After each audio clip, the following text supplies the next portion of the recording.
Hello, everyone, and welcome to episode 5 of the Film Scorer podcast. Today I'm talking with composer Roman Molino Dunn. Now, Roman has composed for numerous feature and short films, as well as commercials and even reality TV. His most recent film is Huracán, about an MMA fighter who struggles with dissociative disorder. Roman's score is quite atmospheric and droning, and it does a really good job setting up the anxiety, fear, uncertainty, and even at times relentless aggression that appears throughout the film. Depending on when you listen to this, Huracán is available on HBO, HBO Latino, and HBO Max. So Roman and I talk quite a bit about Huracán, the film itself, how he composed it, and we also get into some of his background, some of his work philosophies, and we spend quite a bit of time talking about our shared passion for short film. Now, if you don't already, you can find me on Instagram and Twitter at The Film Scorer, find me on YouTube, visit my website, which is thefilmscorer.com, or send me an email. I'd love to hear from you, both what you enjoy, what you don't, and now that I've gotten all the shameless self-promotion out of the way, I hope you enjoy the interview. Roman, I really appreciate you joining me, so thanks so much for jumping on here. Yeah, of course. Thanks for having me. First things first, how have you been doing? Doing well, hanging in there with everything that's going on. Yeah, but really can't complain. How has COVID and the shutdown of so many film productions affected your work? Well, I hate to say I'm lucky, but I guess I am lucky for, if anything, just because I'm on the post-production side of things. I know a lot of people that are in production and they're really dealing with it a lot more than I am. So I'm lucky to be in the post-production space. I imagine it would be a problem further down the line for me, but luckily there was enough in the pipeline, and things that were very close to post-production got pushed through because people realized that they were going to have delays, and it was just time to wrap it up, essentially. So it hasn't affected me too much in that regard, but I also run a recording studio, and we had to shut down for 2 or 3 months fully because you can't have people inside. But the good thing is a recording studio is essentially a bunch of rooms in isolation. So as it started to open up, we were able to do, and we're still doing it now, small session sizes. So it's been okay. Music's been evolving to be a little more remote anyway. So we weren't totally unprepared like a lot of other industries. It was just an unfortunate thing for other reasons. Yeah, and I know there were quite a few productions that were stopped mid-production that are picking back up. Maybe there'll be a little delay, but there'll be enough that are going to be finishing in the next few months where that stream of work will be hopefully uninterrupted, or at least as much as possible. Yeah, and there was a lot of creative solutions. So I got pitched a lot of animated films and television, but then also there was a lot of remote production in that, like, directors were using remote software to direct. I don't really understand it as well, but like all of my friends on social media are either directors or editors or other musicians, and they would be posting about like their first time doing a remote directing. I think there was creative solutions, and I'm really excited to see how that influences everything going forward. But in my experience, things just didn't shut down, which is really great. That is great. Yeah, I'm sure in the larger scale productions where like you're building a village to do it. Also, I work with a lot of reality TV stars doing songs for them, and some of those things were in production and they all had bubbles. Literally, the people there would go, and for 2 weeks they would stay in their bubble, and then they would start doing production with people who hadn't left. That's actually a good point, and it seems like you're positioned really uniquely that you can actually take advantage of that where not everyone else can. Yeah, that's why I said I hesitate to say I was lucky because COVID was difficult for other reasons. But as far as a work standpoint, it could have been worse. Well, and I Yeah. noticed you have a few short films at least that are either in the post production or in the forthcoming space. Can you tell me a little about any of those? So there are a lot of them.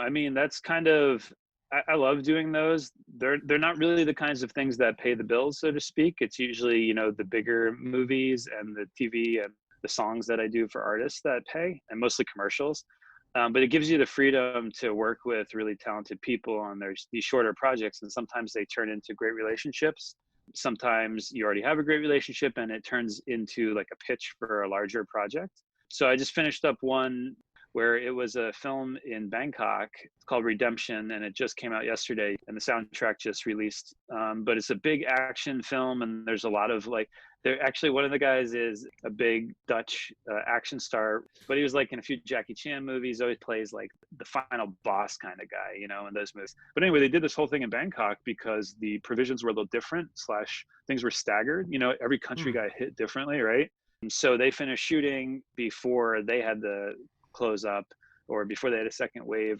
And so that was a completely remote job. I've never met any of those individuals except the DP, who I did other jobs with, and then he moved to Thailand because they do a lot of films in Asia for these like direct to video platforms, where they're doing like mid-budget films, but with like really talented crew and post-production. So that was cool. Yeah, short films never slowed down really. I know they may have had the luxury, like I was saying earlier, that their crews aren't as big. They're like kind of set up to have a smaller budget anyway. So this kind of thing, they're the creative budgeters. Interesting. I have recently taken much greater interest in short films.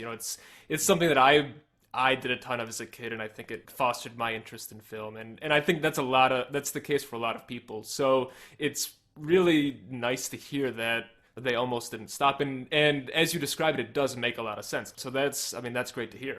Yeah, and I also think, well, there has been a huge demand for content while we were all locked down. So people who were going to make something really rushed to do it because they thought maybe they could get distribution deals for these things. So I don't know how that's played out yet. And I feel like if there's a real economic repercussion from this that is even worse than it has been, that maybe those short film productions will slow down, because a lot of these things are self-funded. That's why they're short usually. It's not usually because people don't have a full story to tell. It's because they can only afford to do 15, 20 minutes.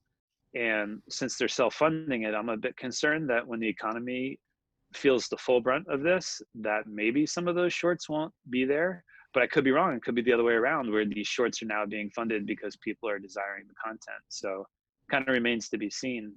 But what I kind of find in my personal work is that short films are really, really great, but people desire in shorter formats like the addiction to the narrative. So if you have like a 10-minute short and it was awesome, you want it to continue. Like you want that world to keep going. So I really love serial stuff, even if it's very short. Like I remember on Netflix, there's that show Bruno, and they're like bite-sized. Having a short film approach to serial is really cool as well.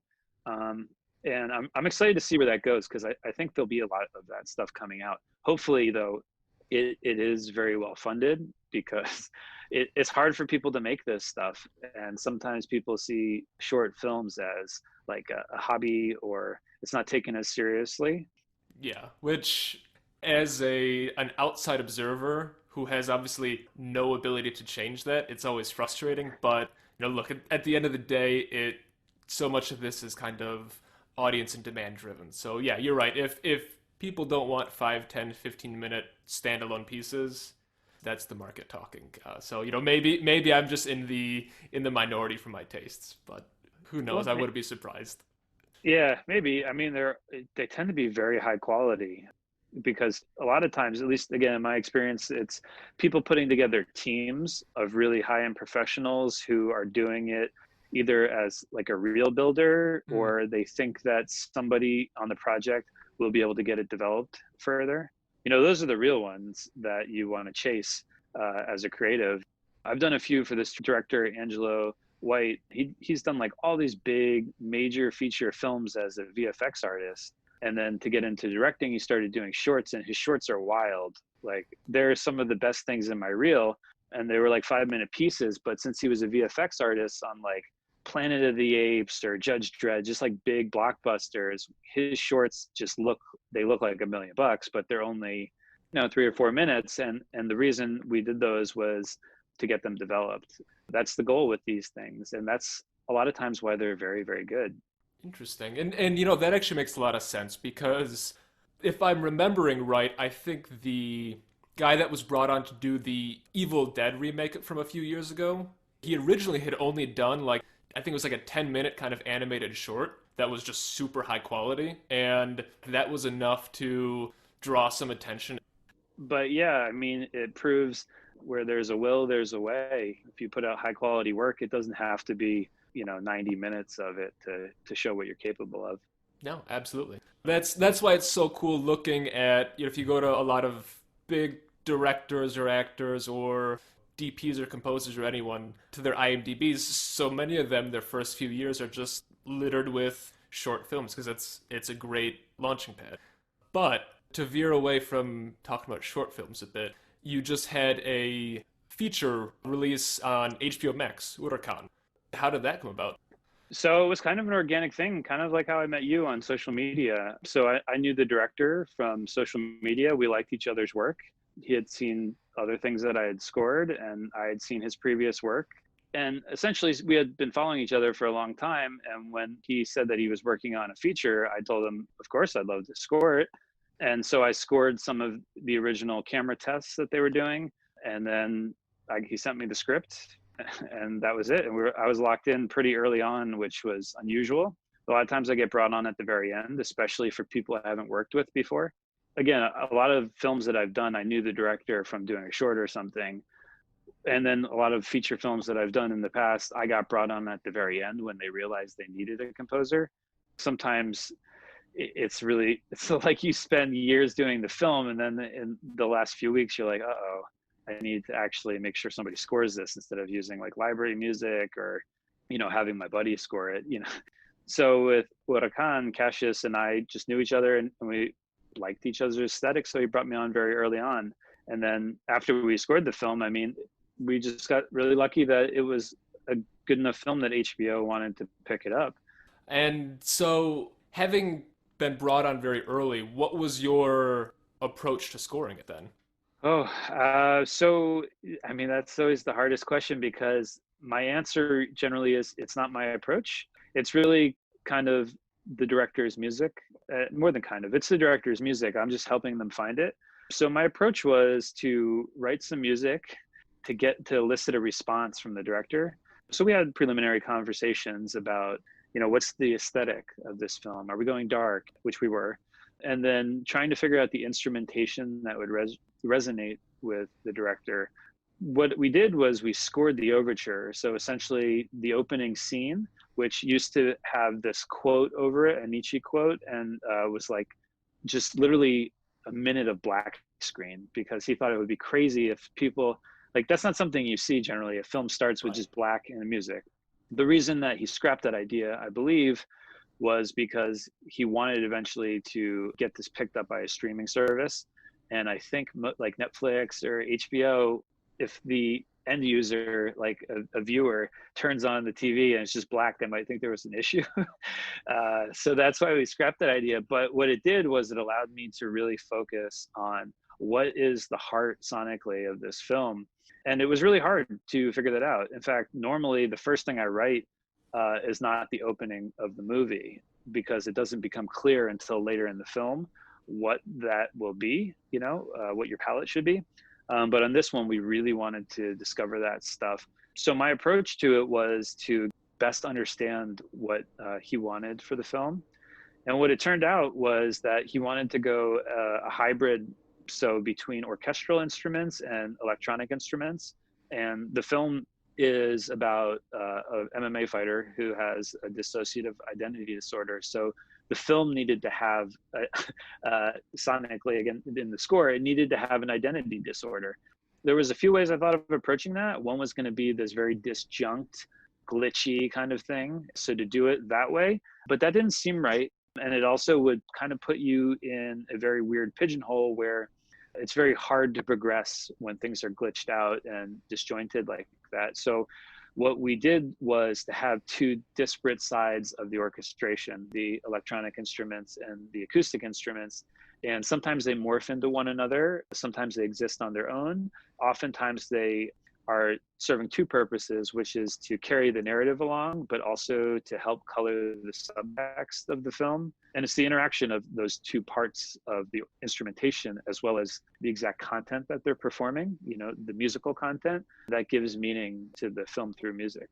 And I think if you watch the film, that dual approach becomes really apparent, especially in certain, I don't want to say like kind of motif scenes, but you see there are multiple sequences in the film where Alonso he's in the ring and everything is quite normal, and then there's like there's the switch that gets flipped and Huracán comes out, and there's a visual aspect to it, but then there's this really jarring in a good way musical cue almost that comes in that signals it too, and then the music completely changes. So I thought that was an interesting approach that personally I thought worked quite well.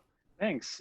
I mean, I really wish I could take credit for it, but again, it's, I'm just an instrument, I know how to play the music and to write it, but a lot of those concepts were coming from conversations the director and I were having. I was really happy for that. I mean, sometimes films are done so quickly that it's really a matter of making sure it's working and it's helping the story, as opposed to, in this, we had a long time to find the true sound of it. And we tried a lot of stuff and some of it worked better, and this is what we landed on. And it was kind of one of those things where, like, at the end of the film, we were like, oh, if only we knew this when we went into it, it would have been a much quicker process. But we left no stone unturned. And luckily you had the time to kind of to figure everything out, because who knows, if you had 4 weeks to score the whole thing, it wouldn't have turned out as well as it did. So there might be a downside that it took a long time, but there's the silver lining that you had the time and it turned out well.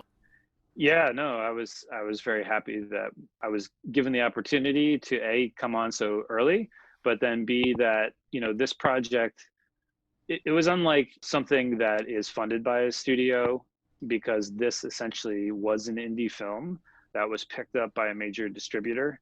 So there's a lot of luxuries there that you don't get. And that's why indie films are really great a lot of the time. I mean, big studio films sometimes have this luxury, sure, and people are at such a high level that this artistry can come through anyway, but there was no deadline. The deadline was when it's right, when it's artistically where he wanted it to be. So as frustrating as it could be to work on something for so long and never knowing what your deadline is, it was also incredibly rewarding that you met the deadline, which was it's perfect, or at least perfect to what he was going for. In which, at the end of the day, for a film, if it's perfect for the director, it's perfect. Yeah. But that's interesting. I mean, did you, with that time and kind of the lack of a set deadline, did you ever find yourself really just kind of stuck toiling at the same things, figuring out what works? Or, I mean, how did that aspect go?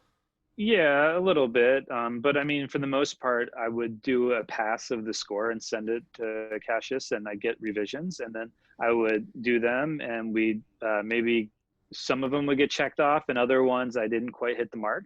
So there wasn't a whole lot of toiling, except in the very beginning. It was more a matter of just wanting to submit a large amount of ideas. So it wasn't exactly toiling, but it wasn't like, here's one, do you like it? It was more like, here's 15 of them. Tell me which ones you like and dislike and why, and then I can zero in on things, which is a process I really like. And I actually do that on a lot of other projects. Like right now I'm working on a YouTube original series, and the deadline is very quick. It's very fast turnaround, to the point where, like, I couldn't even talk about it at first, and now it's like 2 weeks away from airing, kind of thing, or maybe 3. But the same thing happened there, where I did essentially a collection of scores, of cues, if you will. In that case, the production company tells me which ones they like, which ones they don't like, and then we go with a few, and then the network tells me which one they like and which one they don't like, and I have to go through it again. So it's pretty commonplace, I think, for me to have to submit many ideas and then them distilled and torn apart and then resubmit ideas and distilled and torn apart. And that's just kind of how it goes.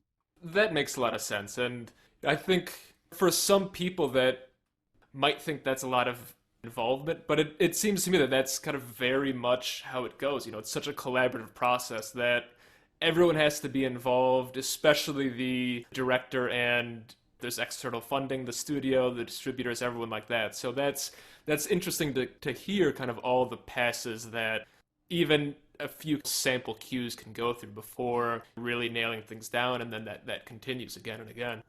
Yeah, absolutely. Especially the more unique a show is. So with Huracán, that was such a unique concept to have an MMA and a psychological thriller. The implications for the score, that it's very unique. And then for the children's show, or the YouTube original I'm doing, it's a children's show.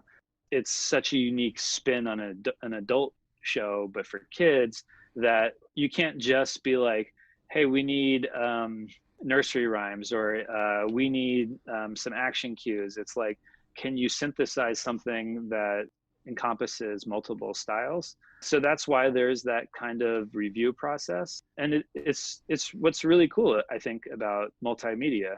If I was just writing music because I like to write music, I probably wouldn't end up writing an EDM song with a glockenspiel. Like it's just it's just one of the fun parts about making music for other people. It's funny that you mention doing an EDM song, because obviously my first experience with your music was listening to Huracán, which a lot of it is very atmospheric, especially some of the actual warmer shots. There's a scene kind of early on where I think he's just kind of riding his bike through this suburb of Miami, and it's a quite warm, gentle sound. And then listening to some of your other music, you have a series soundtrack on Spotify that I was listening to earlier, and that has a lot more almost like pure EDM type songs. And so I was very surprised at hearing those two extremes. I also have a pseudonym. I go by Electro Point. The reason I use a pseudonym is because it's very different from the film music that I do. And sometimes in film and television, you do get pigeonholed a little bit, which sometimes works in your favor, sure. So like, I do songs for reality TV stars and their EDM songs or top 40 stuff. And you don't want to confuse a director that you're going to be doing that on psychological thriller. Although there are scenes where I bring some of that stuff into in Huracán. There's like one or two moments of trap music. And I use some of the skill sets from that type of music. But the one you're referring to, I did this television series called All Hail Beth. And that was a crazy mishmash of genres too, because we went Iranian orchestral for that, because the lead character was a Babylonian goddess who wakes up in the body of a Brooklyn hipster. So the score is very unique in that sense, but also because there's this Brooklyn hipsterness going on. Some of the scenes in that show are like Bushwick parties, and I'm having to bring in some of the Bushwick minimalist dance music, like synth-driven throwback stuff. So sometimes it works in my favor, having that second career as a music producer for artists. But again, I generally use the pseudonym because some of the work that I've done in that field isn't the best when it comes to pitching on a film. But it's becoming more and more okay, actually. More films I'm doing are asking for me to also do, for lack of a better word, popular music as opposed to film scoring stuff. So there's a lot of dance music or hip hop in scores now. And it's awesome because to me, it's all music. It makes so much sense, especially any film that's going to be set in a contemporary setting, even if it's just almost incidental music that's happening diegetically in the background, with your ability to create that yourself rather than having to get someone external or go to a library. To me, it seems like it's just an extra set of skills that you're able to pitch that gives you that much more versatility. Yeah, no, for sure. I mean, I tend to view it that way. It's just, it depends on the way that the director is viewing it, when they're looking for an artist. Sometimes they want somebody who's a specialist in something so that they feel like they're getting the top of the line in that field. Other times they want to have somebody who's versatile. I get it. I totally understand it. Either way, I think the way that the industry is moving is that you need to be able to provide all of the audio elements for the film. I mean, even so far as like the company that I run, we do sound design and mixing as well. And I generally don't sound design and mix the same film that I'm scoring. You know, my business partner will do that, or some of our engineers. And likewise, if they're scoring something, I would step in and help, or one of the engineers would, because when you get to audio post-production for a filmmaker, unless they're very experienced, they might not understand how many different departments that requires. You know, like there's the film score and then there's the sound designer, but there'll be a number of people below them dealing with the dialogue and the ADR and the mixing and the 5.1 and just on and onward until all aspects of the audio are taken care of. And I think the younger or less experienced a filmmaker may be, they're not necessarily aware of that and they expect all of those things. And then likewise, if somebody is very experienced and knows all of that stuff, we're able to offer it as well. But it's kind of moving that way where you need to wear a few more hats, I think, than just being able to write for an orchestra. That makes a lot of sense, and that is, really echoing what I'm hearing from other composers as well. Yeah, there's a lot going on for sure. I mean, I feel that same way when from where I'm sitting, it always helps me to learn a little bit about the other parts of the process. Like, what is the cinematographer doing? Because that's not something I have a skill set in. And every time I learn it, just your respect for those departments grows immensely because of how technically talented they are on top of being artistic. And so I guess on that line, I mean, how often do you actually try to get on set in a production to see what else is going on and kind of get a feel for the in the moment of the film? Oh, it's barely ever happened. I wouldn't say I've not been invited, but it hasn't necessarily come up that it would be a benefit for me to be there. I've definitely gotten or received dailies, Hmm. which are really cool. Some footage from the day to see what's going on so I can get a sense of it. But unless they have a very good budget for things, people generally are very respectful of your time and they'll wait until they have something that represents or warrants your time to view it or to start working to it. Generally, other times people are friends and we're working on this artistically, and the consideration of time isn't one of professional or non-professional. It's just, hey, check out what I'm working on, and of course I'd want to see it. Been to set maybe once or twice, but yeah, no, it's definitely fascinating. And I think the longer I do this, the more sensitive I am to the subtleties of what I'm seeing, just the decisions that they're making, how one director does something differently than another. If I'm scoring the same kind of scene from two different films, I'll be very aware of that. Or particularly if I'm doing something for the same director more than once, I'm very sensitive to their voice or the techniques that they're using, and it would be really cool to see that in action. And so I'm curious because two of the main projects that you've mentioned, an MMA psychological thriller and then a children's TV series. Is there any genre that really want to that you haven't had a chance to do? Oh wow, that's a big question. I guess so for me it's less about the genre of the music actually, because I really like that every day is a bit different. And I certainly probably have strengths, but for me it's more about the picture. Like I said, I like to think of myself as a versatile composer, but what really got me into being able to do films was I did a lot of commercial work, and I still do that. And although it's becoming less common because they're relying more and more on libraries, Mm. because it's about putting out quantity of quality work quickly for the project. I'm sure some people may disagree with that because I love working with directors for commercials. I really do. But it's just becoming a little less common. But when you do commercial work, the genres are vast, even more so than film, I think. Hmm. One day you're just writing mariachi music, and the next day you're writing trap music, and it's like wildly all over the place. So I tend to think that I'm comfortable in most genres, some more than others. And what I'm not comfortable doing, I generally hire players to help me with it. But the good thing is most films that I am working on, there is some like thread that ties it together, which is not necessarily in one genre or another.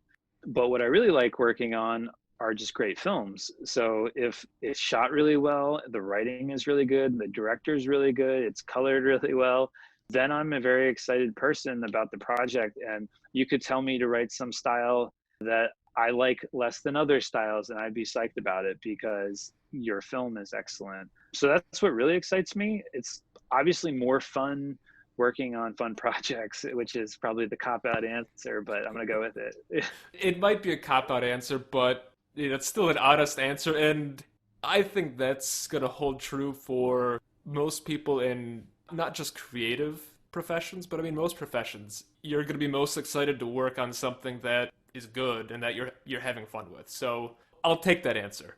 Going back to Huracán really quick, one of the things that really stuck out to me was how well you were able to work with the actual film cinematography. And particularly, there are these really anxious, claustrophobic moments that the score itself really hammers in. Can you give any insight into how you crafted that? Sure. So a lot of times people, when they read about the film or even just saw the trailer, they thought it was going to be one of two things, either an action film because of the fighting, so an MMA film, or they thought it was going to be a horror film because the score is like, it's dark at times for sure. But at the end of the day, it's a film, it's a psychological thriller, and it deals with people who have a mental illness. And so it's a very heavy topic. And I had to go to some places in myself that I don't normally go to. There was two or three main techniques aside from the orchestration that I mentioned to point out the psychology of the individual, the two disparate parts of them. But aside from that musical technique, things like pulsing, broadly speaking, so some very low instruments pulsing along, either if it was a synth, just like a bass pulse, something that morphs over time but has a constant rhythm to it, or if it was orchestral, just very slow, repetitious bow strokes, but on lower instruments. That kind of thing gets your heart rate going. And when it's nestled underneath the rest of the instrumentation, you may not even notice it, but it gets your heart rate going, which I dislike when I'm in a film and my heart starts going. I feel it too much. I'm a little too sensitive to it. So I was aware of how effective that could be as a device. And then there's some jump scares, meaning like all of a sudden you'll get like a big loud noise or something that's very distorted and dirty sounding that comes out of nowhere, which is why some people thought it was horror. So that really builds in that claustrophobic thing. But the pulsing is a big one. And then also I guess you could call it less pulsing, but more chugging happening and swelling in. So sometimes it would be kind of filtered and the filter would open up so that you would find that the intensity of any of those effects are growing over time slowly. There was almost always one pulse or chugger. There's got to be a better word for it. I don't know, you can coin one. Yeah, chugger. So, and I sing chug because it really, the way that it was made was in the early scene, he's on the subway. And so on the subway in New York City, I recorded some of those like train sounds. I used that as a way to create motion without using a drum set or a drum machine, because I wanted it to be more organic, yet still have a bit of suspense going on to it, and a bit of unique color that you wouldn't get otherwise. Also, it was kind of organic to the film because, the opening shot, you see him first get anxious on a train. So that was just a sound that worked out really well. It's done in a lot of different ways, using organic instruments as well, like bowing techniques and things. When you say that you were recording the literal train chugging, was that as almost a reference point, or was that a recording that you manipulated and used in the score itself? Oh, no, it was something I manipulated and used in the score itself. So I programmed a lot of instruments by sampling different sounds. So some of them were actual instruments. So a lot of times you can't afford to have string players come in over and over again and all of that stuff. So you'll record a sample of something and program it into an instrument so that you can play it back again, with new content.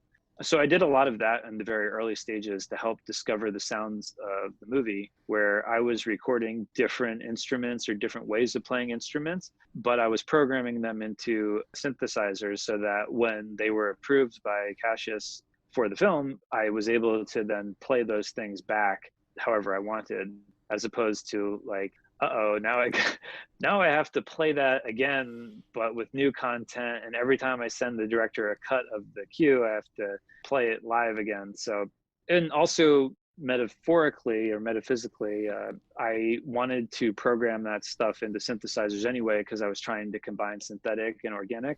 And some of that was non-musical or seemingly non-musical sounds, like a train or even an elevator makes a crazy sound that gives you some suspense. But yeah, mechanical sounds are really good at building tension for sure. I don't know what that is, maybe because they're closer to white noise, and noise is scary. Also, white noise or mechanical sounds tend to have less of a definite pitch because, again, they're closer to noise. So they'll work in whatever key you're playing in. Essentially, it's percussion, right? So like you don't necessarily have to tune all of your percussion to the song always. And I think that built out the psychological aspect, but it also did point a little bit at some of the horror stuff in the film, even though the only horror for sure was that internal struggle, and then maybe one or two scenes, which I don't want to give away necessarily, but it certainly wasn't horror in the sense of a horror film. Right. It's not the Shining or something. You know Yeah, what? I actually, that's a bad example because there is this shared psychological horror aspect to it in a lot of ways. sure. But I know what you mean, and I think everyone else will understand it too. You said you didn't like that feeling of the low physical anxiety. I've got to say, I love that when I get a physical response from music. I listen to power electronics sometimes. It quite often has that really low feel that makes you almost physically sick. And I understand most people don't want that in music, but Yeah, when it's combined with film that is meant to elicit some sort of response like that as well, it's great, and it worked really well. That scene right in the beginning in particular, that creates such a good uncomfortable atmosphere that I think really sets the tone for the film. And so people that are expecting an action film are going to have that thought kind of just destroyed in about the first 10 seconds. yeah, that was one of the hardest scenes to do because it had to set the tone for all of that. Also, the camera work is really cool. That is point of view shot, right? So you're in the character. I love that scene. I just love the camera work there. I almost submitted that there should be no music there because I thought I couldn't do it better. I was just like, don't, but now that I see it, I love what the music that Cassius pushed me to get there ended up being. And at times, it almost wasn't music. Like I wrote a whole bunch of stuff there that was melodic or it had strong chord progressions. And then what we went with was this much more textural, atmospheric thing that has moments of distinct musicality. But at first, you're like, what is this? Is this sound design? Is this but it was strings. And so I'm glad that scene resonated with you because I really enjoyed that part of the film. And I think that's one of the things with a lot of people who like film music. Very much, I'd say, like the film music purists who really want each film score to have like six distinct melodic themes that are going all the way back from like the Wagnerian school. And there's a pushback from them on that sort of music that you're talking about. But I have such an issue with that because at the end of the day, what you're making isn't meant for someone to be listening to on their own. First and foremost, is this going to enhance the film? And that scene in particular, like you said, you can't have this really melodic piece over top because it doesn't work. Whereas Yeah, that approach, I mean, that it was great. thank you. Yeah, no, I was really happy with how that came out. That's like you're saying, that's not what this film was about. You didn't want to hear my soaring string lines because it wouldn't have allowed you to go deep inside this character. And I love being able to do more melodic things for sure. But yeah, I was happy that this film we were playing more with the inner psychology rather than the beauty you could find in the first violins. I like that, and my actual like personal tastes are probably a little different than most people's because I listen to a lot of just really grating extreme music, and my very brief musical career another life ago was, in like harsh metal and drone, and so I have a real appreciation for that as standalone music. So when it works well in a film, it offers a very different palette than just kind of traditional melodic orchestral music can give. And so I think it's great, and I'm really happy that it seems like more films and composers are going that direction when it's appropriate. Yeah, me too. It's great. There's just such a breadth of creative genres going on right now. I think it's a real renaissance for film music. It's so funny you say that because on various forums and online, I see so many people complain that this year's been bad for film music. 2019 was bad for film music. Like, what's going on? It's like, no, this year has had so many scores that I've liked. Last year did. Last year you listened to Daniel Lopatine's Uncut Gems or Michael Levy's Monos, and these are just really weird pieces of music that work really well, and they're not something that you'd have heard 10 years ago. And yeah, they're not your traditional film music, but they work great, and they're just so fascinating. Yeah, if you want just pure thematic stuff, yeah, maybe you'll be let down. But if you actually appreciate the breadth that's out there and just like the pure musical diversity, oh, you couldn't ask for a better time. Yeah, and it's not like those scores went away. I think there's just both now, which is like you're saying, it's a wonderful thing. Yeah, I mean, people always want what they're used to, for sure. If you really enjoy something and it's going out of style, it's hard to deal with. I certainly like writing more grandiose, romantic music a lot, but that doesn't mean that I don't want to write other types of music. And that makes sense. And I think maybe I'll be putting your words in your mouth, but I imagine that as a composer with a diverse background, it has to be more exciting to be doing various genres rather than the same thing over and over. Yeah, absolutely. I love that all of those things are being considered viable soundtrack choices. And like you said, now you're even getting the chance to start putting more popular music, trap, EDM, things like that in, which again just expands it even more. Yeah, like I said, it's those things that point out we're probably in a renaissance for this. It's all music.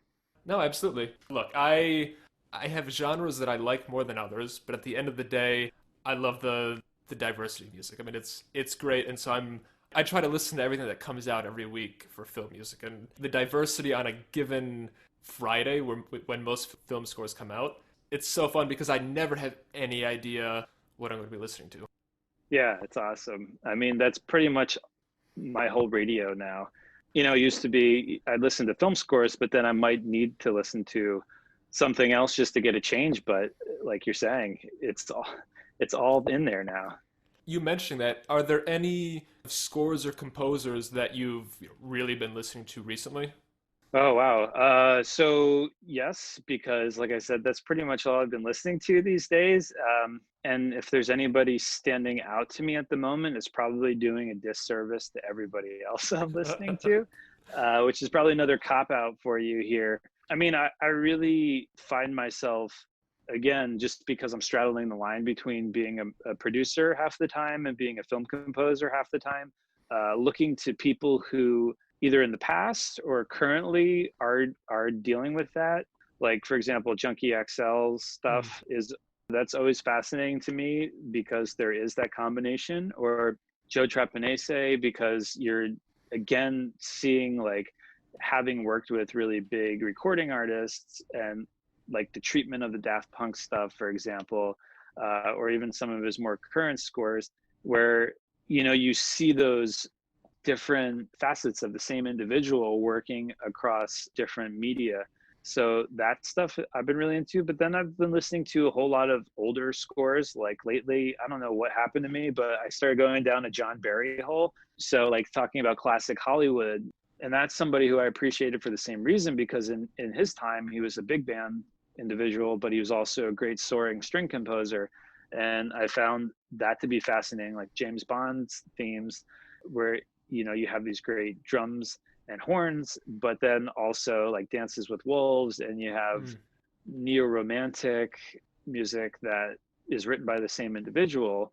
And that was at a time where we don't have the technology that we have now for everybody to be as versatile. That was in this person's mind. So that I find that stuff fascinating. But to answer your question in a broader sense, it's really dependent on the projects that I have coming at the moment.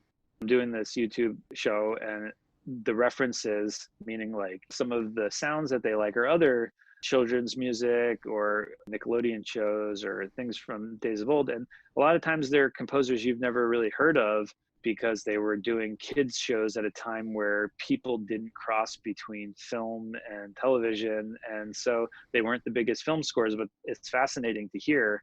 And then, I also have that problem of that I'm writing music all day long. So a lot of times afterwards, I am not listening to it. So yeah, it's a complicated dance between listening to other music and not wanting to listen to music, but then also craving craving Right. it. Yeah. You said that was going to be a cop out answer, and it was anything but. No, that's awesome to hear, and I do really love hearing the composer's perspective on other composers, because while you're approaching it from just an enjoyment of the music aspect, there's that experience and knowledge that your average music fan or film music fan isn't going to know at all. So yeah, so I mean, I think that's really cool. And yeah, you mentioning some of those composers that straddle the world like you do, I think it's really great how diverse that skill set is. Like you said, 30 years ago, you wouldn't have expected a film composer to also be producing pop music or metal or anything else in that world. Yeah, exactly. And again, speaking to that renaissance that we're having or have been having. Yeah, and I love that stuff, and it just generally sneaks in. So if you listen to film scoring radio, or I don't know how you were consuming it, as soon as you're listening, all of a sudden, some composer who you've heard before, now their score has all of these other different new elements in some other style, but it's been film scorized, where it's maybe a little more subtle. Like if you listen to, like I think about Black Panther as a good Mm, example. The film score, that had a lot of trap in it too, like the hi-hats and stuff, yeah. but it didn't always have like booming 808s and like 909 claps and stuff going at the same time. So it would be like a subtler version of things to help it be part of the film score. I hear that a lot. I was watching Birds of Prey the other day, and that Daniel Pemberton score, and like there's also a whole lot of music supervision in that, so that it Mm. actually goes to trap music. But then the score has a lot of that kind of stuff going on in it too. Yeah, so when you're listening to score radio, or actually buying soundtracks, all of a sudden you'll see very subtle versions, or sometimes not so subtle versions of these other styles in the scores. And it's interesting because Birds of Prey is actually that's a really good example of that, because I remember listening to that earlier in the year when it came out, and hearing so many different genres depending on the specific character's theme in particular. Each character's theme is almost embodying kind of a film score version of a specific genre, and it's so cool, and it's so interesting how a composer is able to take a genre and kind of meld it to a character. Yeah, no, it's a great example. I mean, that film was very visually loud, that it was not the easiest film to maybe pay attention to that stuff in. That's one of those scores that listening to the score really enhanced actually Mm. watching the film. Although, that's hyperviolent films are often difficult for people to watch with that kind of sensitivity sometimes, but it's really great that the composer was still able to be very artistic about those subtleties in an otherwise seemingly less subtle film. I always like when there's kind of a juxtaposition like that. Not all the time, but I don't know, I think it does create a little more kind of like subtlety and texture, rather than it being, all right, well, there's hyper violence. Well, the music's just going to be loud and it's going to bash your head in two. Yeah. Shoot, it looks like we're actually like well over an hour at this point. I think it's about 8:15 on your end, so I won't keep you all night. All right. Yeah, no problem. I mean, it really was my pleasure. It's all mine. I really appreciate You coming on here and especially taking your evening to jump on too. It was a good that our schedule synced up so well. Yeah. And so, yeah, thanks again. And hope you have a great night. All right. Thanks so much, Nick. All right. Take care. All right. Take care.